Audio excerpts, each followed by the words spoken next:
నమస్కారం.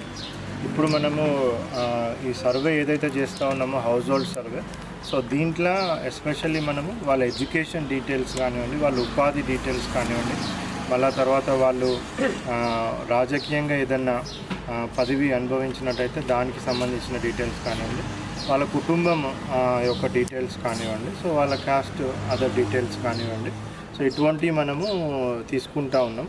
So especially education, economic, మళ్ళీ political, మళ్ళీ తర్వాత క్యాస్ట్, ఇవన్నీ డీటెయిల్స్ అంతా కూడా మనం తీసుకుంటాం. సో దీంట్లో ఏంటంటే మనం టోటల్ మన జిల్లా వ్యాప్తంగా కూడా సుమారుగా 1600 మంది ఎన్యూమరేటర్స్కి అందరికీ కూడా మనం ఈ జాబ్ అసైన్ చేయడం జరిగింది. సో జిల్లాలో సుమారుగా 2,20,000 కుటుంబాల వరకు ఉన్నాయి. సో ఈ 2,20,000 కుటుంబాలని సుమారుగా 1600 మంది ఎన్యూమరేటర్స్, ఒక 170 మంది సూపర్వైజర్స్, సో మళ్ళీ వాళ్ళ మీద మున్సిపల్ కమిషనర్స్, రూరల్ ఏరియాలో ఎంపీడీఓస్, ఎంఆర్ఓస్, మళ్ళీ మండల్ స్పెషల్ ఆఫీసర్స్, వీళ్ళందరూ కూడా మానిటరింగ్ చేస్తూ ఉంటారు.